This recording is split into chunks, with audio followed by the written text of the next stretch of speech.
Salut, ici Francis Letourneau, j'espère que tu es en pleine forme. Bienvenue sur notre podcast d'un sentier à l'autre où on parle d'équilibre de vie. Et sur ce, je te souhaite un magnifique épisode. Bonjour Dino, comment vas-tu aujourd'hui? Ça va très bien, merci Francis de l'invitation. Très, très heureux d'être ici. Yes, ben moi aussi, super content de te voir. Ça fait plusieurs personnes qui me parlent de toi, fait que je suis bien content qu'on puisse échanger ensemble aujourd'hui. Pour ceux qui te connaissent pas, Dino Alicas, je vais quand même faire un petit résumé. Tu pourras ajouter si jamais il manque quoi que ce soit. Tu es un biologiste médical et naturopathe agréé. Tu as été actif dans le domaine de la santé intégrative depuis les années 90. Fait que ça fait un méchant bout quand même que tu es là-dedans. Je t'ai pas né encore. T'as l'âge de mes enfants. Ouais, c'est ça. Tu es diplômé de l'Institut d'enseignement en sciences naturopathiques de Montréal. Tu as aussi un certificat en biologie médicale de l'Université de Québec à Trois-Rivières. Tu fais aussi beaucoup de conférences, tu fais des podcasts, tu es consultant, tu es formateur un peu partout dans le Québec, puis même à travers les océans. Tu es aussi président de l'Association des naturopathes agréés du Québec, le ANAC. Ouais. Puis en plus, tu es vice-président de l'Association professionnelle de la santé intégrative. Puis ça fait longtemps, c'est sûr que tu milites beaucoup pour l'intégration de la naturopathie puis de la santé intégrative qui est quand même très, je trouve, d'actualité aussi de plus en plus là, avec notre système de santé puis tout ça. C'est super que tu fasses ça. Puis c'est ça, tu es reconnu pour rendre accessibles tous les principes scientifiques en arrière des approches naturopathiques, que ce soit la nutrition, le jeûne, la prévention. Fait que t'en fais beaucoup de choses, Dino. En fait, ce qui se passe dans la vie, c'est toujours pareil. Quand on acquiert une certaine expérience, une expertise, des connaissances, des contacts, ben on est souvent sollicité, demandé pour participer lorsqu'il y a des mouvements ou lorsqu'on veut changer les choses. Évidemment, dans le domaine de la santé, il y a beaucoup de mouvements, particulièrement ces temps-ci. Donc, je tente de m'impliquer, d'apporter mon expertise, mon expérience. Puis surtout ma philosophie dans l'avancement, je dirais, de la santé au Québec. On sait que ça craque un peu de partout, le système officiel. Et pourtant, il y a des solutions potentielles. C'est juste une question de l'amener en avant correctement, intelligemment. Puis je pense que de l'écoute en ce moment. Ça fait que c'est ça. Je m'implique parce que je redonne un peu ce qu'on m'a donné, tout simplement. Puis tu peux-tu expliquer un peu, la naturopathie, puis après ça, la santé intégrative, c'est quoi? Qu'est-ce que ça fait? Absolument. Ben, la naturopathie, honnêtement, c'est une pratique qui existe partout dans le monde depuis très longtemps, évidemment. Mais moi, j'aime la décrire assez simplement. C'est ma définition, hein. Je veux dire, si vous regardez sur Internet, peut-être que ça ne sera pas la même. Là. Mais le naturopathe, c'est un espèce de généraliste des saines habitudes de vie. C'est quelqu'un qui n'a pas nécessairement une spécialité dans l'exercice physique, par exemple, ou dans l'alimentation, la nutrition, ou dans le sommeil, ou les 4 piliers de la santé, la gestion du stress. Mais un généraliste, comme en médecine, c'est quelqu'un qui est capable de rencontrer un client, une personne, puis d'évaluer ses besoins. Et les faiblesses qu'il pourrait y avoir dans ces piliers-là qui maintiennent la santé, puis de le guider, de l'éduquer, de travailler en collaboration pour arriver à améliorer ces piliers-là pour que sa santé aille mieux. Oui. Si on avait à avoir une spécialité, et ça, c'est quand même un point important, c'est l'utilisation des produits de santé naturelle, ce qu'on appelle les PSN, là, qui sont régulés au Canada par Santé Canada. Mais l'utilisation des plantes médicinales, des vitamines, des minéraux, des choses qui sont essentielles. Hein? En biologie, essentielle, ça veut dire je suis pas capable de le fabriquer moi-même, mais j'en ai absolument besoin pour vivre. J'entends souvent ça des gens, ouais, mais moi, je crois pas à ça aux vitamines. C'est dommage, là, mais si tu manques de vitamine C, tu vas être malade. Oui, c'est ça. Donc, on a cette spécialité-là qu'on développe où on connaît bien ces nutriments-là, leur utilité, leur collaboration les uns avec les autres. Puis on a aussi de la formation au niveau de l'utilisation des produits qu'on retrouve dans la nature, des plantes médicinales et autres. Et ça nous permet justement, dans les étapes de rencontre et d'éducation, de parfois soulager un inconfort chez quelqu'un qui, par exemple, a une petite douleur quelque part ou je sais pas quoi, de la difficulté à bien récupérer, à bien dormir, etc. Donc, on a, disons, cette spécialité-là, mais en gros, on est un généraliste des saines habitudes de vie. Et justement, cette spécialité-là que je mentionne, il n'y a personne qui l'a. Donc, en quelque part, on a des spécialistes de la nutrition, on a des spécialistes de l'exercice, même du sommeil, tout ça. Et c'est la raison pour laquelle on réfère beaucoup à ces gens-là. Mais au niveau des produits de santé naturelle, de l'utilisation de certains de ces compléments-là pour améliorer temporairement peut-être une situation ou même pour s'assurer qu'il n'y aura pas de carence à long terme, il n'y en a pas de spécialistes. Malgré le fait que cet aspect-là de la loi devrait être couvert par les médecins ou les pharmaciens qui font un extraordinaire job dans leur job. Ils n'ont pas de formation sur les produits de santé naturelle, ou en tout cas très, très, très peu. Et c'est la raison pour laquelle il y a comme une espèce de vide dans le milieu. Oui, ça. Est-ce que n'importe qui peut pas prescrire, c'est pas un médicament, Non, mais peut donner un produit naturel? En fait, ce sont des produits qui sont en vente libre. Donc, qui sont disponibles en pharmacie, dans les boutiques, dans les magasins d'aliments naturels. Et donc, n'importe qui peut aller et en acheter. Mais selon la loi médicale au Québec, et c'est pas la même chose partout, évidemment, mais au Québec, puis on l'a vu, on va peut-être parler d'un dossier dans quelques minutes, là, mais on n'a pas le droit de faire une recommandation d'un produit naturel avec une posologie précise puis une durée, parce que c'est considéré comme une prescription médicale. Et ça, aux yeux de la loi, si on est poursuivi, par exemple par le Collège des médecins ou c'est surtout eux, on est passible d'amende. Puis il n'y a pas vraiment de défense. C'est l'interprétation de la loi qui est ainsi faite. Il y a des précédents puis des jurisprudences. Honnêtement, le Collège des médecins ne poursuit pas tout le monde parce que ça n'aurait aucun sens. On s'entend que selon cette interprétation-là, si une mère de famille dit à son enfant « Prends un bon verre d'eau avec une tisane de gingembre, ça va t'aider à digérer, puis prends, mettons, une tisane de camomille, tu vas mieux dormir, ou je sais pas quoi, frotte-toi avec telle huile, puis ça va aider ton rhume. » Elle vient poser un geste médical et elle est passible de poursuite et d'amende. On s'entend que personne, ça leur arrive pas, mais selon la loi, c'est la situation. Donc, pour répondre à ta question, je veux dire, on le fait parce qu'on a une spécialité là-dedans, mais on s'expose à des poursuites au Québec. Malheureusement, la loi est ainsi faite. Oui, c'est ça. Puis est-ce que tu peux... Je sais que dans les produits naturels, ça peut beaucoup aider. Si tu en prends trop, il doit y avoir l'inverse aussi. Ça peut nuire aussi, j'imagine. Tout à fait. En fait, n'importe quelle substance... Oui, même de l'eau, si t'en bois trop, tu risques de mal filer. La réalité, c'est que on évalue le risque et on établit, lorsqu'on donne un numéro de NPN, Santé Canada donne des numéros de produits naturels aux entreprises qui doivent être écrits sur la bouteille. Donc, on ne peut pas vendre un produit de santé naturelle à moins de vendre des plantes en vrac ou un truc comme ça. Mais à partir du moment où c'est emballé dans une capsule ou quoi que ce soit, on ne peut pas vendre si on n'a pas ce numéro-là. Et ce numéro-là détermine ce qu'on a le droit d'écrire sur le pot et la posologie. Donc, si on n'a pas le droit de donner plus que 1000 mg de quelque chose par jour, par exemple, à partir de ce moment-là, c'est indiqué.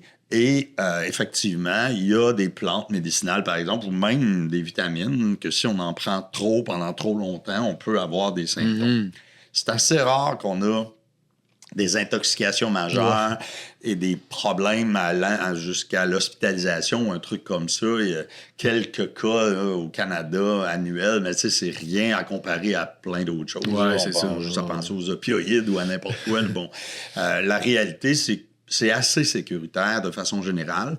Là où on fait un peu plus attention, c'est souvent aux interactions médicamenteuses. Donc, ça veut dire, si je recommande, c'est l'exemple classique que tout le monde donne, du millepertuis, qui est un extrait d'une plante, le millepertuis, ben, ça a une action au niveau du foie qui fait en sorte que certains médicaments, si vous prenez des médicaments en même temps, vont être éliminés plus rapidement et donc pourraient nuire à la personne. Donc, il y a des interactions avec d'autres substances qui peuvent exister, mais la plupart du temps, on les connaît, ces interactions-là, et on fait très attention lorsqu'on fait une recommandation. Et encore là, c'est encore plus important parce que de voir quelqu'un qui s'y connaît, parce que entre vous et moi, si quelqu'un va dans un magasin d'aliments naturels, le millepertuis, comme exemple, mais ça peut être autre chose, est en vente libre, oui, tu peux prendre ça. Bon, en général, c'est écrit sur le pot quand même, si vous prenez tel médicament, faites attention. Et souvent, c'est écrit petit, puis c'est pas tout le monde qui va vraiment lire tout ça, puis etc. Donc, quand on a quelqu'un qui se connaît un peu, c'est un peu plus sécuritaire. Oui, puis tu sais, moi, je l'ai vécu aussi. Je pense que j'avais pris de l'ashwagandha, ou je me rappelle plus trop, je pense que c'était ça, puis je sais pas pourquoi, mais moi, j'avais vu que ça pourrait être bon. Je dis, ben, je vais essayer ça. Je n'ai pris. Puis là, je pense que j'avais comme mal à l'estomac ou mal au ventre. Mais tu sais, clairement, quelqu'un m'aurait accompagné, un naturopathe m'aurait beaucoup mieux guidé que moi qui s'en va là à dire, je pense que c'est bon pour moi, puis je vais prendre 3 capsules, tu sais. Oui, tout à fait. Puis en plus, dans le marché, évidemment, on accorde un numéro d'NPN à une compagnie qui met un produit sur le marché, mais on fait peu d'analyse de ce qu'il y a exactement dans la capsule, ce genre de trucs-là. Donc, on peut avoir des produits sur le marché qui ont été achetés d'une entreprise quelconque à travers le monde, mis en capsule. C'est pas nécessairement exactement la bonne plante ou c'est pas nécessairement un contrôle. Il peut y avoir d'autres choses dedans. T'sais. La réalité, c'est que c'est mieux contrôlé que beaucoup d'endroits dans le monde, mais c'est pas parfait. Fait que peut-être que, t'en as pris trop, peut-être que t'avais un produit qui était pas nécessairement de top qualité, il y avait peut-être un excipient ou quelque chose dans la capsule. Puis peut-être toi aussi, t'as une réaction à ça. Tu sais, effectivement, quand on est suivi, on peut arriver à mieux. Oui, parce qu'après ça, j'ai été suivi, puis ça jamais refait ça. Quand quelqu'un donne la bonne chose pour toi, ça aide pas mal. Exact. C'est la raison pour laquelle on milite pour avoir notre place dans le système de santé, ne serait-ce que pour les compléments, les suppléments, parce qu'il n'y en a pas d'expertise. Oui, c'est ça. Ouais. Puis on voit ces temps-ci, je sais pas quand les gens vont regarder ça, mais sur Internet, on voit souvent dans Facebook des gens qui ont fait l'expérience, ou en tout cas, il y a quelqu'un qui raconte une expérience qui est allé en pharmacie, puis qui a demandé une tisane ou je sais pas moi, de l'échinacée ou quelque chose comme ça à son pharmacien, puis il a dit, il m'a regardé comme si j'étais un extraterrestre. Oui, qu'est-ce que tu veux? Donc la réalité, c'est il n'y a pas beaucoup de cette expertise-là actuellement, en tout cas pas au Québec. Là. Puis là, je veux juste revenir sur santé intégrative. Peux-tu expliquer c'est quoi concrètement? J'étais parti. La santé intégrative, c'est l'intégration des professionnels de la santé pour travailler ensemble. Et ça, c'est une montée partout dans le monde. Il y a vraiment une popularité en ce moment à travers le monde de la collaboration pour aider les gens à être en meilleure santé. Malheureusement, nos systèmes de santé sont très structurés en silos. Dans le système officiel, évidemment, le généraliste, le médecin généraliste va référer, par exemple, à un spécialiste. Mais les dossiers ne sont pas nécessairement partagés avec tout le monde. Puis des fois, un problème peut découler d'un autre endroit dans ton corps, tout ça, puis comme il n'y a pas beaucoup de décloisonnement, puis ça se parle pas toujours, puis surtout dans les problèmes de santé chronique, là, évidemment, si tu as quelque chose de brisé, il faut le réparer.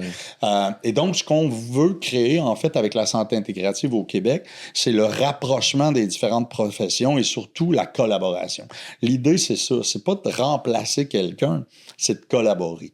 La naturopathie, c'est un extraordinaire collaborateur, dans le sens où on est capable de voir quelqu'un. Je l'explique souvent un peu comme le médecin de famille des années 20, 30, 40 qui allait chez les gens, puis qui connaissait le petit dernier, puis connaissait toute la famille, puis il voyait dans quel environnement les gens vivaient, puis il passait du temps avec ces gens-là, il les connaissait.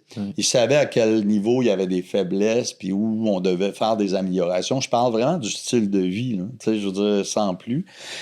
Aujourd'hui, le système n'est pas fait comme ça, puis je les blâme pas du tout. Les médecins, ils ont 5, 10, 15, 20 minutes maximum. Il faut qu'ils aillent vite, ils prennent prennent le dossier, ils répondent, ils prescrivent des médicaments. C'est vraiment ça, la médecine. Je parle du médecin de famille, le médecin généraliste.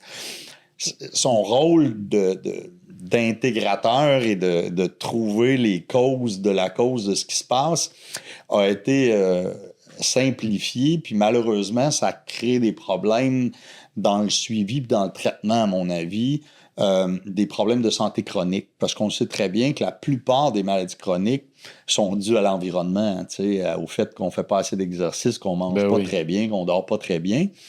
Puis on soulage tous ces petits symptômes-là avec des médicaments, mais on va rarement à la base, à la cause. On discute rarement de ce qui devrait être changé dans les habitudes pour améliorer la situation.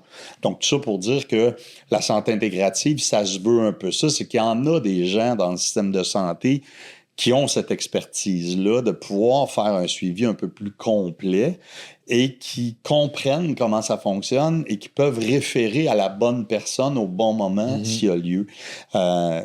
C'est ça, en fait, qu'on veut essayer d'établir le plus possible au Québec. En créant l'Association professionnelle pour la santé intégrative, on s'est retrouvé avec des centaines de professionnels. On est rendu à 14 ou 15 professions différentes qui sont ouverts à ça puis qui ont compris que c'est ce qu'il faut faire dans l'avenir pour aider les gens à être en meilleure santé.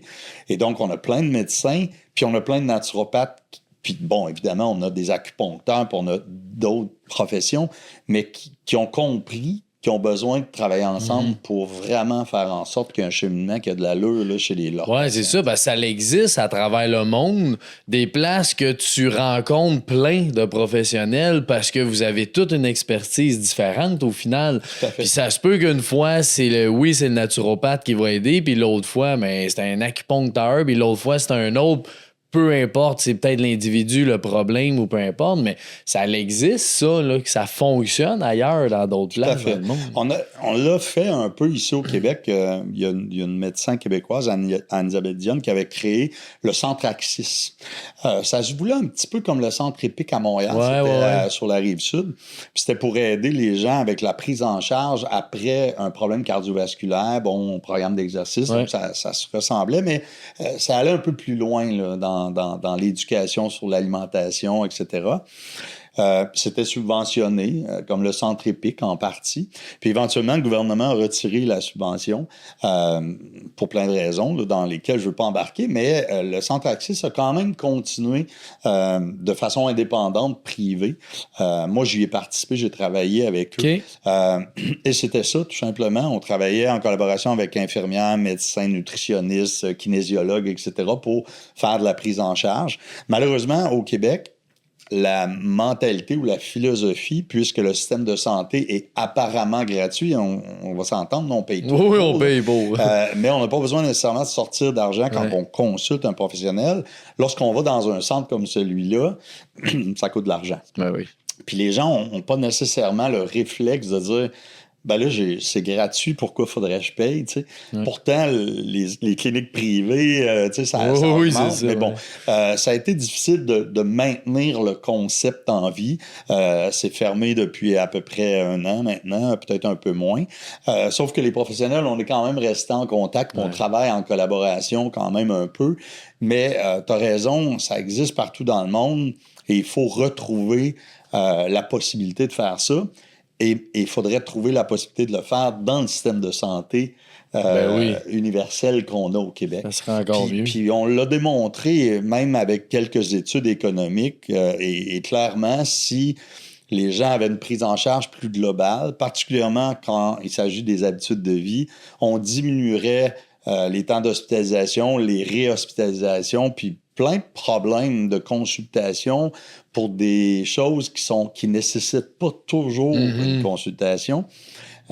Donc, on économiserait socialement si on intégrait des approches comme ceux-là, mais il y a une résistance. Puis parlant de ça, c'est quoi pour toi les habitudes, les bonnes habitudes? T'as-tu comme un top 5 ou peu importe, là, dire c'est ça, on devrait faire ça? Ouais. Ben, en fait, je l'ai un petit peu nommé tantôt, mais les 4 piliers, c'est vraiment le sommeil, l'exercice, la gestion du stress et des émotions, puis l'alimentation. Après, qu'est-ce qui est considéré comme les meilleurs exercices à faire? ça dépend de l'âge que tu as, c'est quoi tes objectifs, etc. Mais on sait qu'il faut bouger. Bon, ça, jusque-là, je pense que c'est assez clair pour tout le monde. Le sommeil, c'est un problème. Hein? Je veux dire, c'est pas tout le monde qui a des bonnes nuits de sommeil réparatrices. Donc, il y a des choses qu'on peut amener, ne serait-ce que l'environnement dans lequel on dort, puis l'utilisation des écrans, etc. Manger avant, après. Quand on fait de l'exercice, on dort mieux. Tout ça, c'est interrelié. Hein? Les 4 piliers que je viens de te nommer, un va pas sans l'autre. Une chaise sur 3 pattes, c'est jamais bien solide. Mais c'est ça, en fait. L'idée, c'est qu'à partir du moment où on a un sommeil qui est de qualité, on bouge régulièrement. Et l'humain est vraiment fait pour bouger beaucoup. Là. Sincèrement, on a beaucoup trop de sédentarité. Clairement, chez nos jeunes, c'est encore pire.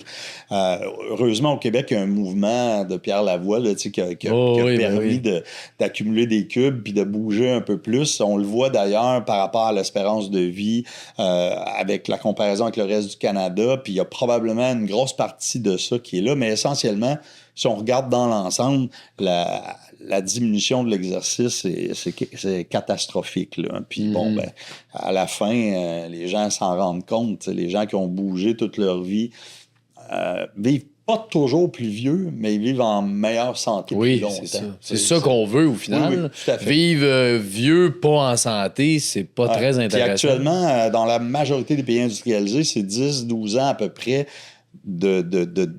d'années de vie à la fin de notre vie où on n'est vraiment pas en santé. Donc, on se rend à 80-82, qui est la moyenne, mais ça fait depuis 65-70 ans qu'on est malade. Fait que ce qu'on veut, c'est essayer d'améliorer ça. L'exercice physique est un des trucs les plus importants pour y arriver.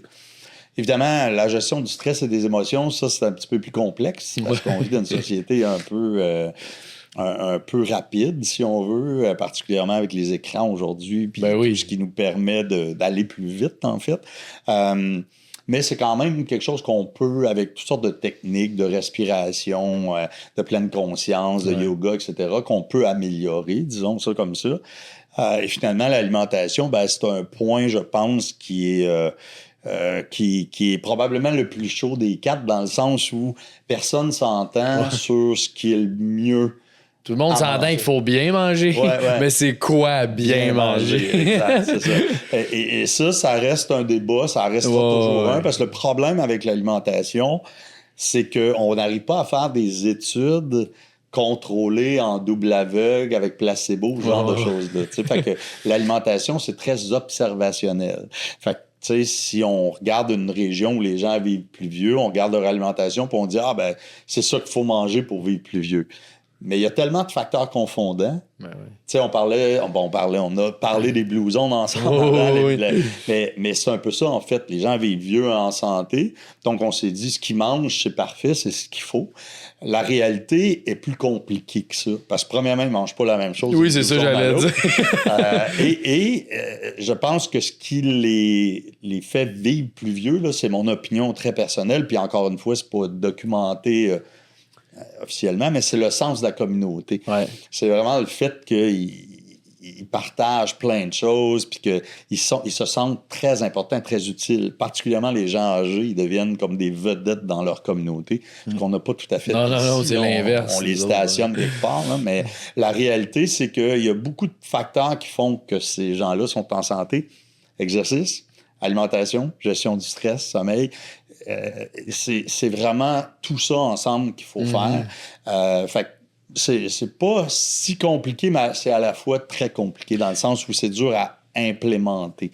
Fait que pour revenir à l'alimentation, juste en terminant, je pense qu'à partir du moment où vous mangez quelque chose qui pousse, qui vole, qui nage, qui marche, puis qui n'a pas été transformé, puis qui est comestible, on s'entend, là, vous êtes sur la bonne voie. C'est ça. À partir du moment où il y a une transformation, puis qu'il y a 3, 4, 5, 6, 7 ingrédients sur l'emballage, ça ne veut pas dire que vous allez mourir demain matin, mais il y a clairement, à long terme, peut-être une problématique qui risque de s'y associer. Puis par rapport à ça, je sais que tu parles quand même aussi des jeunes.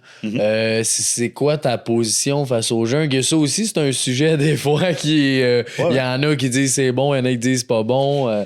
C'est toujours pour la même raison, c'est-à-dire que c'est difficile à bien mesurer. T'sais. La réalité, c'est que je pense que l'humain, si on le prend comme animal depuis 300 000 ans, là, l'Homo sapiens, puis probablement avant ça pour les autres espèces, là, mais a toujours jeûné. On n'a pas eu d'abondance alimentaire avant la révolution industrielle, il y a peut-être 100, 150 ans, là, je connais pas les dates, je suis pas un expert, mais clairement, on a une abondance de bouffe.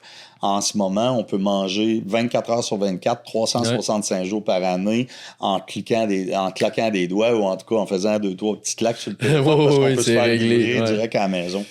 Donc, je pense que l'humain a jeûné. Et il y a des périodes où c'est souhaitable, je pense, de sauter un repas, 2 repas, 3 repas. Il y a des gens qui font des jeûnes 2-3 jours. Évidemment, si on veut jeûner plus longtemps, ça demande quand même de la supervision, à mon avis.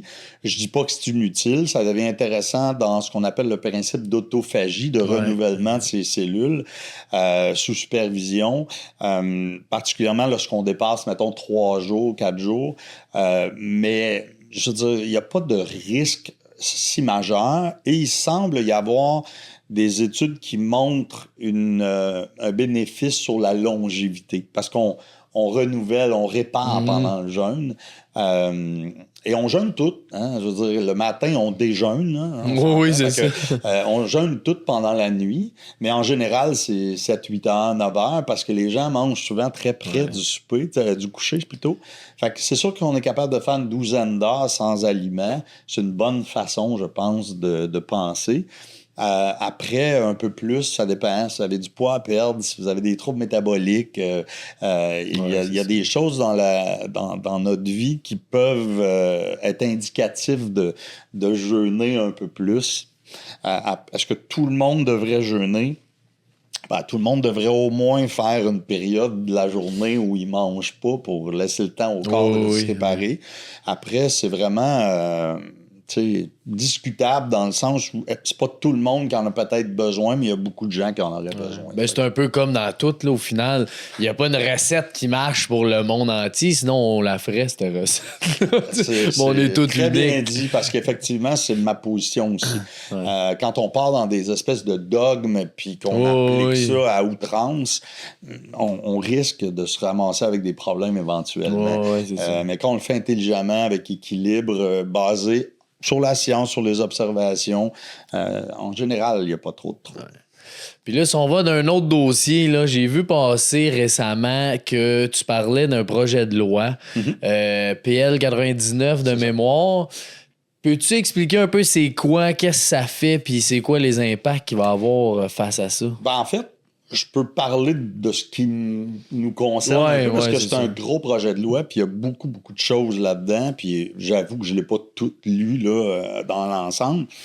Mais il y a 2 points importants qui, avec ce qu'on jase depuis tantôt, vient affecter les efforts qu'on essaye de faire, en fait, d'intégrer les approches complémentaires, collaboratives au système de santé. Ce projet de loi-là a deux endroits où ils disent, en fait, puis je le résume, là, je ne l'ai pas le libellé exact, mais ce qu'on veut faire, en fait, c'est d'enlever les crédits d'impôt pour les consultations avec des non-professionnels, ou du moins des gens qui ne sont pas partie intégrante du système. Ça veut dire évidemment les naturopathes, mais les massothérapeutes ou autres, ostéopathes, etc. Donc, ce qui se passe, c'est que les gens qui n'ont pas nécessairement d'assurance privée pouvaient mettre les reçus de consultation sur leurs impôts et avoir une déduction. Là, évidemment, ça prenait un certain montant. Là, il y a toutes sortes de modalités autour de ça.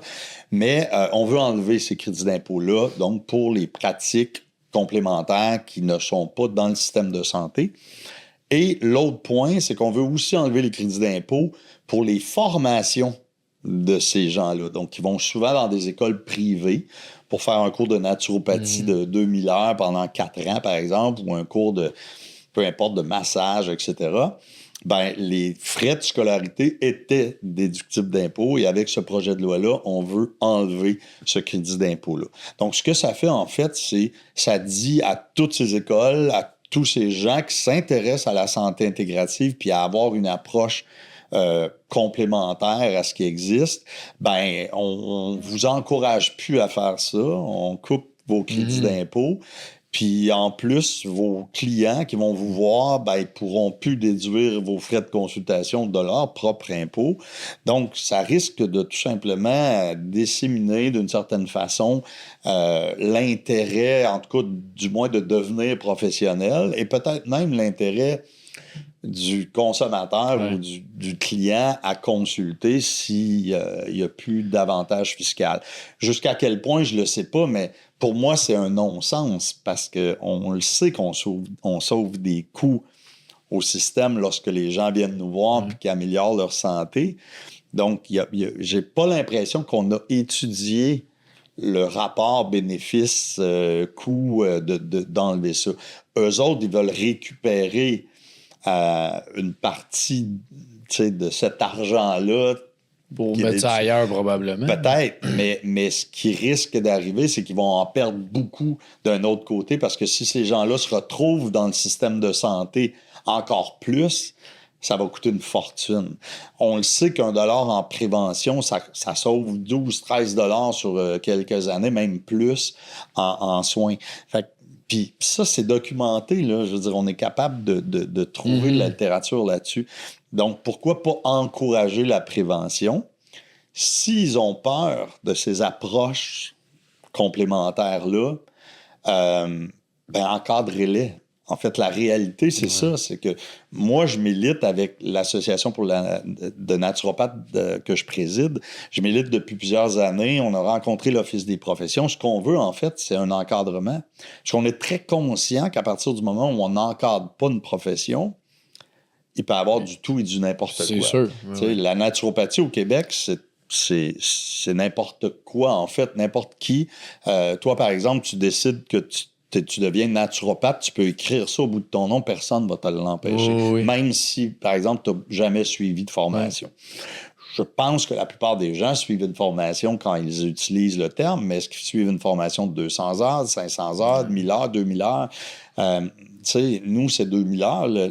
Notre standard dans l'association, on a un programme cadre qui est bien défini. On n'a pas d'école, là, mais je veux dire, on prend des gens qui ont suivi le programme. On a un examen d'entrée, on a un code de déontologie, on a des règlements généraux. On s'est structuré comme un ordre professionnel parce qu'il n'y en a pas. Mais on demande que le gouvernement ou que quelqu'un encadre cette profession-là. Est-ce que ça va être un ordre professionnel? Probablement pas, parce que, au contraire, je pense qu'ils veulent arrêter, ça coûte trop cher. Bien, il faut trouver une autre façon d'encadrer pour s'assurer que les gens qui disent « je suis naturopathe » ou massothérapeute ou ostéopathe, peu importe, ont suivi une formation adéquate et structurée, qui sont membres d'une association, d'un ordre en bonne et due forme, qui ont passé les examens, etc. Et à partir de là, il va y avoir bien moins de problèmes. C'est notre demande. Qu'est-ce qui fait que ça empêche d'avoir une association qui, entre guillemets, dirige tous les naturopathes, qui passent tous par l'association en soi? Ben, c'est juste qu'en ce moment, comme il n'y a pas d'encadrement et de règles, n'importe qui peut partir une association de naturopathie. Je pense qu'il y en a 15 au Québec. Ah ouais, OK, ça. Il y en a beaucoup. Okay. Souvent associés à une école. Donc, quelqu'un a parti une école de naturopathie parce qu'il a certaines compétences. Une école en ligne, par exemple, qui donne 200, 300 heures avec des principes de base. Puis, tu sais, ça peut être excellent, là, tu sais. Mais en même temps, il a créé son association. Puis là, les gens qui graduent, ben, ils deviennent membres de l'association. L'association, ce qu'elle offre aux professionnels, aux praticiens, c'est la possibilité d'émettre des reçus qui sont reconnus par les compagnies d'assurance. Donc, c'est un regroupement, en fait, de gens qui pratiquent une technique et qui ont la possibilité d'avoir une assurance responsabilité à moindre frais parce qu'ils sont 1000 ou 100 ou 200 ensemble. Et cette association-là va voir des compagnies d'assurance privées puis dit, vous couvrez la naturopathie, voici, nos membres sont naturopathes qui ont un diplôme, est-ce que vous allez couvrir leurs frais? Puis les assureurs, en général, sont assez flexibles par rapport à ça. Il y a une flexibilité assez élastique, là, je dirais, une tolérance. Donc, eux autres sont bien contents parce que c'est un service qu'ils offrent à leurs membres. Oui. Donc, si vous êtes, je sais pas moi, vous travaillez à l'Alcan, à Chicoutimi, je dis n'importe quoi, là, mais des naturopathes, il n'y en a pas une tonne. Mais pour offrir un programme d'assurance aux travailleurs, puis tu veux couvrir la naturopathie, ben, si tu n'as pas un membre de la NAC là, ben, tu vas voir, y en a-tu d'autres? Oui, un naturothérapeute, parfait. Fait que les associations, ça se crée facilement, assez facilement. Fait qu'il y en a plein. Fait que pour répondre à ta question, ce serait le fun qu'on les regroupe tous ensemble, qu'on évalue les compétences. C'est ce qu'on demande. Mais ça prend... Qu'est-ce qui empêche ça? Ben, j'ai l'impression que c'est la volonté politique, parce qu'il faut que ça passe par le politique. Oui, c'est sûr. Au moment où on se parle, les raisons qu'on nous donne, la plupart du temps, c'est vous n'arrivez pas à démontrer votre dangerosité. Donc, je pense qu'il y a une raison économique derrière, là, mais ce qu'on nous donne comme argument, c'est que vous n'êtes pas dangereux assez pour qu'on vous encadre. Fait qu'on vous laisse aller, c'est un peu le free for all, mais c'est ça. Ouais. Je veux dire, c'est comme ça que ça marche. La réalité, c'est que le Collège des médecins a 300 plaintes au moins par année par rapport aux professions non encadrées. Et il y en a eu des cas où ça a été grave. Tu sais, il y a des cas où c'est pas grave, on les accuse d'avoir prescrit de la vitamine C, tu sais, je veux dire, bon. Mais il y a des cas où il y a eu quelques cas, là, où il y a eu une pratique qui a amené à une maladie ou même un décès en disant à quelqu'un prends pas ta chimiothérapie, t'as pas besoin de ça, je vais utiliser mon pendule, puis tu vas être guéri, là, où la personne en est décédée. Bon, il y a quelques cas comme ça. Il y en a pas une tonne, parce qu'honnêtement, nous, quand on a déposé notre demande au Collège des médecins, à l'Office des professions, fallait démontrer notre dangerosité. Donc, on a relevé une dizaine de cas plus graves qui ont eu lieu dans les 10 dernières années au Québec. Il y en a eu, mais c'est pas comme si on avait l'embarras du choix. Là, il n'y en a pas de temps, mais il y en a eu. Il y en a suffisamment, à mon point de vue, pour s'assurer d'un encadrement, puis ça en prend un. Ben, je comprends, le point aussi de dire si c'est moins dangereux qu'un autre, ils vont aller voir lui qui est plus dangereux avant d'aller voir l'autre, tu sais. C'est ça. C'est une question économique en quelque part. Ça, puis je le comprends aussi, parce qu'un autre professionnel, ça coûte cher. Oui. Parce que, tu sais, ça demande des gens pour surveiller, protéger le public. Fait que, tu sais, eux autres, ils se disent, ben, on encadre combien de personnes exactement? Nous, dans notre association, on est à peu près 180. C'est pas beaucoup, mais on est très restrictif dans les demandes. On veut avoir un certain niveau de compétence, etc. Et donc, encadrer 180 personnes en naturopathie, pour eux autres, ça va coûter bien trop cher. Il y a évidemment plus de gens que ça qui sont compétents, qui sont peut-être membres d'autres associations, qui ont fait des bonnes formations.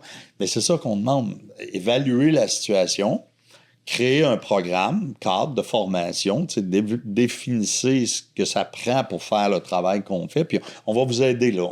On est bon là-dedans, on sait, ça fait longtemps qu'on fait ça.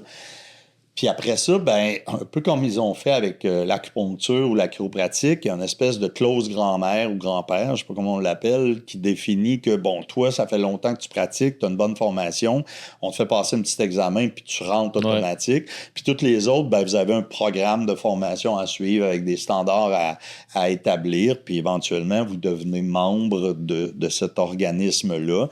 Puis toutes les autres qui sont pas là, ben vous n'avez pas le droit d'utiliser ce titre-là. C'est terminé. Puis, je veux dire, c'est ce qui s'est passé en Ontario. Il y a 6 provinces canadiennes qui encadrent très bien la naturopathie. Il y a un programme défini. Ils ont des ordres professionnels. Ils ont des actes réservés, protégés. Tu sais, je veux dire, le Québec, on fait complètement classe à part là, par rapport à ça, en tout cas. Puis, tu sais, il y en a quand même beaucoup pas de la médecine, des approches complémentaires. Il y a quoi, une dizaine, quinzaine de spécialités? Ou... Ben, il y en a plein, puis il y a des gens qui vont dire, par exemple, le Reiki ou le yoga ou je sais pas quoi, j'essaie de penser tu sais, c'est des approches, disons, en soi, tu sais, la réflexologie, des trucs comme ça. Souvent, c'est des techniques qui pourrait être facilement dans une espèce d'autre parapluie, là, où on a les massothérapeutes qui pratiquent la kinésithérapie, par exemple, ou de la réflexologie ou quelque chose comme ça. Ils ont fait comme, tu sais, 400 heures ou 600 heures de masso, puis après ça, ils font des spécialités. Mais tu sais, il faut quand même définir une base. C'est ce que je pense, tu sais. Fait que t'as les bases manuelles, t'as les bases, tu sais, de suivi, comme j'ai décrit au niveau de la naturopathie. Puis, ben, c'est ça. Une fois qu'on va avoir, au moins, si on avait une écoute, qu'on pouvait s'asseoir ensemble puis en discuter, on pourrait établir une base. L'autre chose qu'il ne faut pas oublier, c'est que dans un encadrement comme ça, il faut qu'il y ait ce qu'on appelle le partage des actes. Ça veut dire quoi? Ça veut dire que au Québec, la façon que c'est structuré, les médecins ont le droit de tout faire. Ils ont accès à tous les actes. À partir du moment où c'est un acte en santé, là, on s'entend. Ouais. Et donc, à partir du moment où, par exemple, les nutritionnistes demandent un ordre professionnel, les médecins accordent le droit de faire un programme de nutrition aux nutritionnistes. Et donc, ils libèrent un acte. Même chose pour les chiropraticiens qui ont un ordre professionnel. Bon, ben la colonne vertébrale, ils ont le droit de faire des manipulations. Tu sais, ils leur ont donné des actes très réservés qu'eux avaient le droit, mais qu'ils ne faisaient pas la plupart du temps parce que ce n'était pas nécessairement leur spécialité. Mais bon, on a des actes réservés qui sont partagés avec ces nouveaux groupes-là, si on veut. Ce qui fait qu'il faut qu'il y ait quelqu'un quelque part qui lâche le morceau, qui dise « OK, c'est correct, eux autres, on va les autoriser à faire ce bout-là. » Et ça demande beaucoup de discussion et de négociation. Un nouvel ordre professionnel en santé, ça demande de parler avec tous les autres. Puis c'est quoi qu'est-ce que vous nous autorisez? Qu'est-ce qu'on partage? Même que des fois, nous, on se dit, si on se retrouve les mains liées et qu'on ne peut plus rien faire, on est-tu mieux de rester non fédéré, moins d'encadrement, mais en même temps, on a des trucs qui débordent quand on n'est pas encadré, comme certaines histoires qui sont arrivées. Hein, puis dans le projet, là, les crédits d'impôt, c'est face à qui exactement? À toutes les professions qui n'ont pas d'ordre professionnel. OK, c'est tout. C'est ça, exact. Okay. Donc, n'importe quelle consultation dans le domaine, disons, complémentaire. Ouais. Évidemment, on pourrait regarder, là, il y a peut-être des petites choses, là, mais c'est ce que moi, j'en ai compris. Là, fait que ça intègre pas, là, ça sépare, puis ça fait en sorte que, regarde, c'est comme si on nous donnait le message, on veut vous éliminer.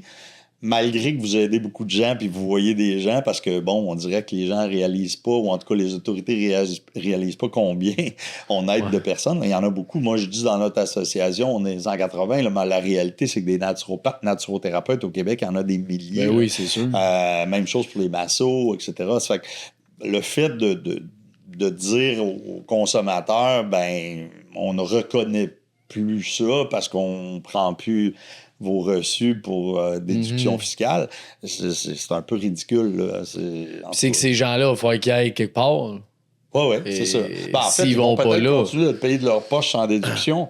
Oui, je suis convaincu qu'il y a des gens qui vont choisir d'aller à l'urgence ou de voir leur médecin de famille ou d'avoir une intervention parce qu'ils ont de la douleur, parce qu'ils ne voudront pas aller voir le masso qui coûte de l'argent. Puis des fois, c'est justifié. Il faut bien s'entendre. Ça peut être grave. Donc, c'est important de voir le médecin. Mais des fois, le médecin va dire, écoute, moi, je ne peux rien faire pour toi. Pour un soulagement, peut-être que tu pourrais aller voir un expert dans ce domaine-là. Mais ils ne le font pas non plus parce qu'ils s'exposent individuellement, les médecins, quand ils réfèrent à un nom professionnel qui n'est pas encadré. Ils s'exposent à eux autres recevoir des... En fait, ils sont responsables du client ou de leur patient, en fait, quand ils réfèrent à quelqu'un. Fait que là, ils font attention à qui ils réfèrent. On l'a vu récemment aussi, je ne nommerai pas de nom, mais on l'a vu qu'il y a des médecins qui se font accuser de ça. Effectivement, de référer. Puis s'il y a un problème avec le patient, bien évidemment, le médecin est blâmé. Des fois, il n'y a pas de problème avec le patient. Mais il peut avoir une plainte, je sais pas trop. Fait que les médecins sont très frileux de référer à l'extérieur du système de santé pour des raisons évidentes. Puis malheureusement, ça fait encore une fois que ça cloisonne, puis ça empêche les gens d'avoir accès à ce genre de service-là. C'est ça. Ben c'est ça. Mais j'aime ça, ce que tu dis d'essayer de rassembler. Les gens plus que aidons-nous à s'aider. Là, c'est tellement simple, c'est tellement logique comme processus. Est-ce que ça va fonctionner comme sur des roulettes en 5 minutes? Peut-être pas. Est-ce qu'on pense que ça va aider la population à se garder en santé puis à avoir moins de problèmes de santé? Moi, je suis persuadé que oui, mais il faut le faire pour le voir, tu sais. Mais il y a quand même des exemples, tu l'as mentionné tantôt, à travers le monde, des regroupements puis du partage de patients, de clients puis de la collaboration, ça existe, là. Puis, je veux dire, je suis convaincu que si on demandait en Ontario ou en Colombie-Britannique à des médecins, est-ce que vous considérez que la naturopathie, ça peut être bénéfique? Ils vont vous dire oui, parce que c'est sûr qu'ils ont des patients à qui ont référé puis qui ont amélioré leur santé grandement à cause de ça, tu sais.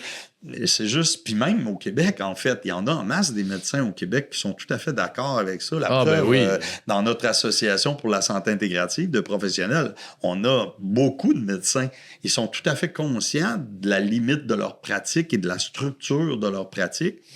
Puis ils sont bien contents quand ils voient un patient pendant 6 mois à tous les mois pour la même affaire, que c'était une modification des habitudes de vie qui risque d'améliorer la situation. Puis lorsqu'ils réfèrent puis que ça marche, tu sais, je veux dire, ils sont contents que ça a fonctionné parce qu'ils ont à cœur la santé de leur patient. C'est ça. C'est pour ça qu'il fait cette profession. Exact. Ah oui, surtout au début, tu sais, c'est là-dedans. On s'en va pour ça, pour aider les gens. Des fois, ils deviennent désabusés, mais quand ils comprennent qu'il y a moyen d'avoir de la collaboration, ils sont all-in, hein, presque toujours, tu sais, c'est surprenant. Puis il doit y avoir quand même un enjeu avec le fait que le médecin doit quand même vouloir aussi lui dire de prendre, tu sais, faire attention à son sommeil, de manger bien, de prendre un aliment naturel ou quoi que ce soit. Le médecin doit avoir ce désir-là, j'imagine, aussi. C'est sûr. Il est suffisamment bien formé puis il comprend bien la physiologie humaine pour comprendre que la personne qui prend un coup, qui dort mal, tu sais, qui travaille à des heures impossibles puis qui n'est pas en santé, qui a un surplus de poids, il y a quelque chose à faire. Ceci étant dit, il va dire, bon, ben, va voir un physio pour ton exercice, va voir un nutritionniste pour la bouffe, va voir... Tu sais, il y a comme une espèce de démarche parfois qui se fait, pas toujours, mais bon, des fois, quand il y a le temps et qu'il y a ça à cœur, il va le faire. Mm-hmm. Ça va arriver qu'on réussit à faire des choses. Mais moi, j'ai toujours encore le réflexe de dire qu'il y a d'autres professionnels, puis s'il y avait une personne centrale, pivot, moi, je pense au naturo, mais je veux dire qui peut faire cette évaluation-là, qui prend 1 heure, 2 heures avec la personne, puis qu'après peut référer puis dire, regarde, selon ce que ton médecin a diagnostiqué, a vu, voici les recommandations, je t'accompagne, je t'aide, je te coach à trouver les bons outils ou les bons professionnels. Mm-hmm. Puis ça, c'est une démarche qui fonctionnerait certainement mieux que juste faire plus d'exercice. Parce que ça, tu l'as dit au début, mais j'avais jamais saisi ça de la naturopathie, que vous êtes généraliste, entre guillemets, là, principalement sur les sphères de vie. Saines habitudes, tout à fait. Ouais. Tu sais, la spécialité, comme je dis, c'est suppléments, produits de santé naturelle. On est capable de compenser puis aider pendant une certaine période avec ça, mais la réalité, c'est ça. C'est qu'on est là pour faire un bilan, éduquer puis référer aux bonnes personnes.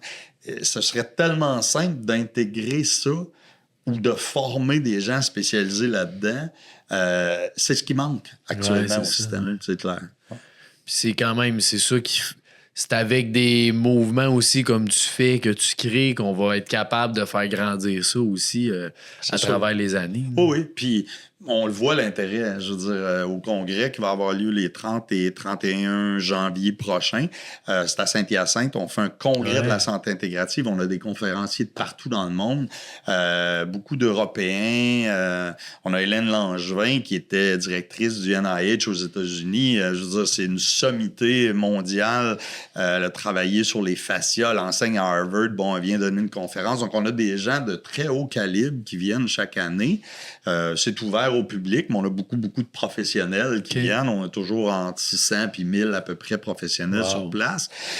Mais c'est vraiment l'occasion pour les professionnels, mettons, qui nous écouteraient, qui sont dans un système, qui ont des ordres professionnels, mais qui ne savent pas qu'il y a un petit peu complémentaires qui brassent au Québec, ben vous êtes les bienvenus. Venez voir ce qui se passe là. Vous allez rester surpris de la qualité des conférenciers puis de l'évolution de la science. Tu sais, c'est pas des hurluberlus, là. Je veux dire, c'est des gens qui ont des bases scientifiques solides puis qui font des choses qui aident réellement à améliorer la santé. Fait que pour moi, là, c'est l'avenir. Puis il y a tellement de grandes demandes du public.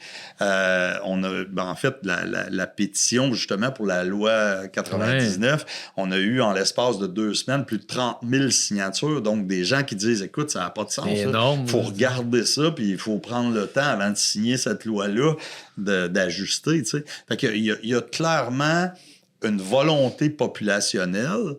Ceci étant dit, il faut que les autorités puis ceux qui décident embarquent dans le mouvement. Puis c'est ce qu'on essaie de faire avec des événements puis des professionnels qui viennent nous exprimer leur expérience puis comment ils réussissent. Ça serait quoi ton souhait face à ça? Qu'est-ce que tu souhaiterais, là? C'est ça que je veux.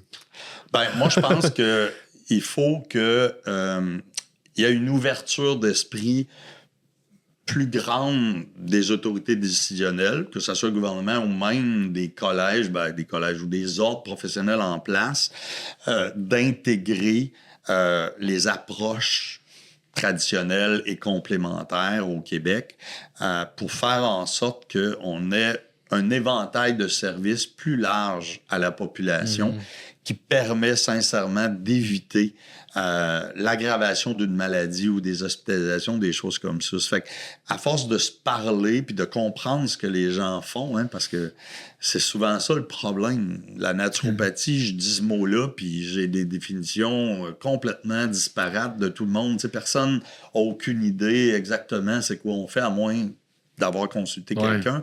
Ce qu'on veut, c'est se parler, travailler ensemble, puis établir des fondements de base du soin puis de l'accompagnement. Moi, c'est ça mon rêve. Honnêtement, j'approche plus de la fin de ma carrière, mais je tiens à continuer à militer pour m'assurer que on va y arriver. Tu sais. Puis il y a une volonté, on la voit, là, il y a un mouvement de fond extraordinaire, ce qui fait que c'est inévitable. Est-ce que ça va prendre 1 an, 2 ans, 10 ans, 20 ans encore? Je le sais pas. Mais c'est sûr qu'avec un projet de loi comme celui-là, je veux dire, on recule. Ça fait pas de sens. Puis ça, tu parlais justement des bases. Là. Des fois, je t'ai déjà entendu parler de cohérence face à ton corps, à tes émotions, pour être en santé. Peux-tu en parler un peu de ça? Ben, en fait, il y a toutes sortes de techniques puis d'approches où on veut tout simplement se recentrer. Je suis moins un spécialiste, mettons, de la méditation, de la cohérence cardiaque ou de la pleine conscience, mais ce sont des mouvements extrêmement intéressants parce que à la fin, moi, quand j'ai une rencontre avec un client, mon souhait le plus important, c'est qu'il devienne autonome. L'autonomisation de mon client, c'est-à-dire qu'il comprenne ce qui l'aide à mieux se sentir dans sa peau. Et chez certaines personnes, partir en courant puis courir 5 km, c'est ça, mais pour d'autres, ça va être de s'asseoir et de prendre un temps, 1 minute, 2 minutes dans la journée, 3, 4 fois, pour se recentrer, oublier ses outils technologiques, puis juste respirer profondément, puis prendre conscience de son corps. C'est de plus en plus populaire, mais c'est extrêmement efficace. Et juste de baisser le niveau de stress à ce moment-là dans la journée, ça peut faire une différence énorme sur le plus long terme, puis sur le sommeil, puis sur plein d'autres choses, en fait, qui vont affecter sa santé. Fait que, tu sais, je veux dire, toutes les approches de j'apprends à me connaître, à m'autonomiser, à comprendre qu'est-ce que je mange qui me fait du bien, qui me fait moins de bien, à quel moment de la journée je me sens le plus stressé puis que j'ai besoin de prendre une pause puis de me recentrer. Tu sais, c'est vraiment ça. Je dirais que la plupart du temps, la conscience de soi, ça va trop vite, les gens n'en ont pas. Mais à partir du moment où on commence à être sensibilisé à ça, malheureusement, souvent, on commence à s'y sensibiliser quand on est malade. Oh oui, c'est ça, c'est là que ça se déclenche. Ça déclic parce que là, il y a quelque chose qui marche pas, puis je reste surpris de ça, tu sais, parce que j'ai l'impression que tout allait bien, tu sais. Mais effectivement, quand les gens finissent par apprendre à se connaître, lire sur le sujet. Puis, tu sais, c'est pas la documentation puis l'information qui manque. Je veux dire. Fait que c'est ça, en fait. À partir du moment où je rencontre des gens puis que je les éduque sur le fonctionnement de leur physiologie, de leur corps, de leur système digestif, respiratoire, etc., que je leur donne des petits outils faciles, mais qu'en même temps, tu sais, j'apporte ces connaissances-là, ils deviennent intéressés parce qu'ils voient des améliorations. Puis quand ils deviennent intéressés, là, ils fouillent, ils cherchent, ils écoutent des podcasts, ils font toutes sortes de démarches, puis ils deviennent le meilleur thérapeute pour eux. Et puis c'est ça le plan. Moi, je suis très heureux quand j'ai un client qui est venu me voir 1 fois, 2 fois, 3 fois, puis qui me dit « Écoute, on se verra peut-être l'année prochaine, mais ça va super bien, puis j'ai compris. » Il y a des choses que j'ai modifiées dans ma vie, puis ça a fait toute la différence. Ça, c'est ma paye. Là. Je veux dire, pas d'un point de vue économique, mais d'un point de vue humain. C'est gratifiant, tu sais. Puis c'est ça le plan. Hein? Puis je suis convaincu que les médecins disent la même chose. Quand ils réussissent à trouver la bonne affaire, puis de soigner réellement quelqu'un, c'est ultra gratifiant. Oui, vraiment. Tu vois comment la performance... Parce que, tu sais, la performance, on en a besoin dans la société qu'on est. Puis en même temps, il y a beaucoup de performances qui fait que ça brûle le monde. Et à un moment donné, ils deviennent épuisés. Tu vois ça comment? Le mot-clé, c'est l'équilibre. Hein? Parce que moi, je suis du parti qui dit que... y a-tu vraiment trop?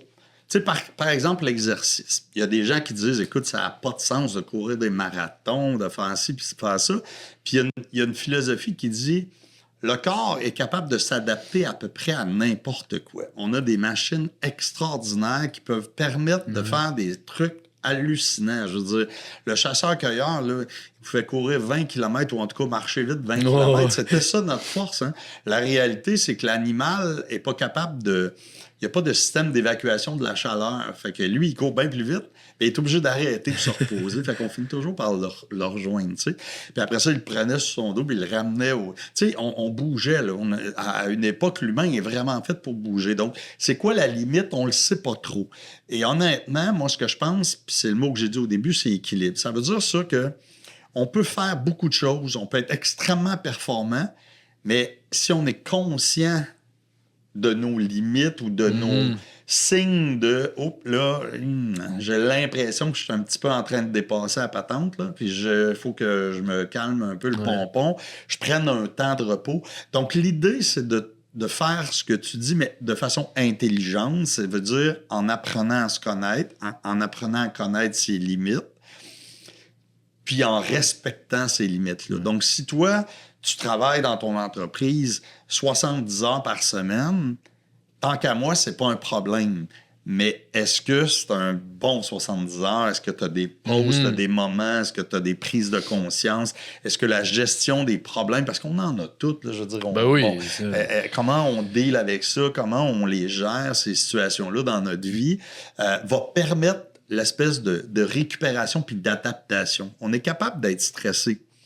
Le stress, c'est essentiel. Je veux dire, c'est ce qui nous fait survivre. Absolument. Puis si on n'en avait pas... Le stress chronique qui devient pathologique, c'est une autre game. Mais ça, c'est parce qu'on a quelque part oublié de s'écouter puis d'être conscient de où on est, comment on est, puis de prendre les actions qu'il faut prendre pour, justement, retrouver une forme d'équilibre. Donc, moi, je suis pas du parti que maximum tant d'heures de travail. Puis non, je pense que chacun peut trouver sa limite. Exact. Puis on est capable d'en faire pas mal. Surprenamment, on est capable d'en faire pas mal, mais toujours en étant conscient de nos limites et surtout c'est ça, de prendre des temps pour s'assurer qu'on équilibre tout ça. C'est Richard Branson qui disait que quand il a commencé à s'entraîner, il a augmenté sa productivité de 4 heures par jour. Donc, souvent, moi, j'entends des gens qui me disent « Je suis bien trop fatigué pour aller m'entraîner le soir. » Puis je leur dis « Si tu y vas, tu seras plus fatigué le soir. » c'est ce déclic-là. Il y a une espèce de déclic qui se passe quand les gens redeviennent en meilleure santé physique parce qu'ils font de l'exercice, puis c'est un seul exemple, là. Je veux dire, tous les piliers peuvent être adressés, la bouffe, le sommeil, mais juste de bouger un peu plus fait en sorte que leur capacité d'adaptation au stress est meilleure et leur capacité de travail est nettement supérieure. Tu sais. Bon, évidemment, si tu manques de quelque chose, de nutriments, de certaines hormones, tu sais, là, je veux dire, il y a des ajustements à apporter parce que ça se peut que physiologiquement, tu n'as pas cette capacité-là. Oui, c'est ça, Mais sinon, quand les gens sont en relativement bon équilibre, juste de se mettre en mouvement puis d'être conscient, ça fait toute la différence. Fait que c'est pas une question de limite, c'est vraiment... c'est ça. Oui, puis j'ai vu récemment, c'est d'une conférence justement de Pierre Lavoie qui disait ça, qu'on voit de plus en plus des statistiques de gens qui ont poussé trop longtemps leur corps pendant plusieurs années ou dizaines d'années, qu'un moment donné, ça devient néfaste. Mais tu sais, là, c'est comme l'inverse. Là. Ouais. C'est de rien faire à juste être actif 100%. C'est ce que tu dis. Là. L'équilibre de tout ça. Là, puis le 100% n'est pas le même pour tout le monde. Ouais, ça, c'est bon. Puis il y a une chose qui est claire, c'est que il est probablement bien plus loin qu'on pense pour la plupart des gens. Oui, ben oui. Parce que les extrêmes que Pierre nomme, c'est souvent vraiment des extrêmes. Et si on analysait ce que cette personne-là fait tous les jours dans ses autres sphères, que ce soit la bouffe, que ce soit la gestion du stress, c'est peut-être pas parfait non plus. Non, c'est sûr. Moi, je pense qu'effectivement, il y a une limite, comme dans n'importe quoi, mais probablement plus loin qu'on pense. Ça dépend juste du reste, en fait. Tu sais, mais encore là, oui, c'est ça. C'est tout le temps ça. C'est ton équilibre, tu le gères comment, dans ton stade de vie. Il y a plein, tu sais, c'est up and down, là, veux pas. Et des fois, tu vas mettre un petit peu plus de temps dans l'alimentation parce que c'est ça que tu as besoin. Un moment donné, ça va être un petit peu plus par-ci, par-là. Tu peux pas être 100% équilibré. C'est sûr, parce que c'est la vie de tous les jours, ça va vite. Mais quand on est conscient, tu peux réparer, tu peux vraiment recentrer, si on veut, la chose. Mais c'est ça. C'est un peu la pleine conscience. C'est au-delà de ça, mais c'est un peu ça pareil. L'idée, c'est...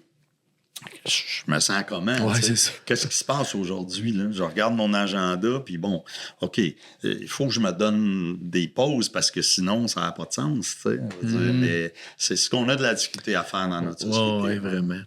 Pour finir, Dino, t'aurais-tu un conseil, un partage, quelque chose que t'aimerais laisser à tous ceux qui nous écoutent avant qu'on finisse ça? Tu me prends un peu par surprise. Oui, quand même. Parce qu'on a parlé de tellement de choses, c'est difficile de faire le choix, mais sincèrement, je pense que les gens doivent s'informer, être de plus en plus à l'écoute de leurs besoins. Évidemment, souvent, c'est une petite douleur ou un inconfort qui fait que j'y porte attention. Là. Mais moi, mon souhait en naturo, c'est d'avoir des gens qui viennent me voir puis qui me disent « Écoute, Dino, moi, tout va bien. Là. J'aimerais juste qu'on jase ensemble puis qu'on optimise mon style de vie puis ma santé. » Pensons préventif, pensons vivre vieux et en santé, puis demandons aux gens qui s'y connaissent de nous aiguiller. T'sais. Attendons pas d'être malade puis d'avoir de la difficulté avant de chercher à comprendre puis à avoir de l'aide. T'sais. C'est peut-être ça, je pense, puis c'est la philosophie de la naturopathie. C'est malheureusement pas la clientèle qu'on a en majorité, clairement, là. Mais si ça pouvait arriver, là, des gens qui disent juste, regarde, moi, j'ai le goût de me prendre en main, je sais pas trop par où commencer, je vais aller voir quelqu'un qui s'y connaît. Ça serait vraiment génial. C'est beau, ça, parce que oui, en prévention, il y a plein de choses. Puis c'est plus facile quand t'es là-dedans que quand t'as déjà la maladie, ben là, faut travailler plus fort. Tout à fait. Super, ben merci. Dino, avant qu'on finisse ça, je veux te remettre un cadeau, un petit cadeau d'invité que je prends. Nos lettres bienveillantes. J'ai vu passer quelque chose là-dessus. Okay. C'est génial. J'ai pas très bien compris, là, mais... C'est ça, dans le fond, c'est un paquet. Il y a 5 lettres là-dedans. OK. À l'intérieur, c'est un message qui dit, en gros, que t'as remis cette lettre-là à quelqu'un, puis qui est un autre inconnu, une autre personne, puis que il faut qu'il prenne le temps pour lui de se choisir, de penser à lui, puis que cette enveloppe-là est arrivée sur son chemin parce qu'il y en avait de besoin, puis de prendre 5 minutes ou un moment pour remercier quelqu'un qui a offert ça, puis de prendre le temps pour lui. Fait que ça, j'ai distribué un peu n'importe où, puis c'est pour ça que j'aime ça donner ça à mes invités aussi, pour qu'on distribue un peu de la bienveillance partout ce qu'on s'en va. Fait que des fois, je laisse ça dans un parc, ça peut être à la bibliothèque, ça peut être un windshield d'auto, peu importe où, mais la synchronicité fait que la personne avait besoin de voir ça. Clairement. Wow, c'est vraiment super. J'aime beaucoup cette initiative-là, très sincèrement. J'y aurais pas pensé, mais je vais m'en servir à bon escient. Excellent. Merci à toi. Puis pour tous ceux qui veulent te suivre, on va quand même avoir les liens en description. Fait que vous pouvez aller suivre ce que Dino il fait. C'est super intéressant. Puis encore une fois, un gros merci. Ça me fait plaisir.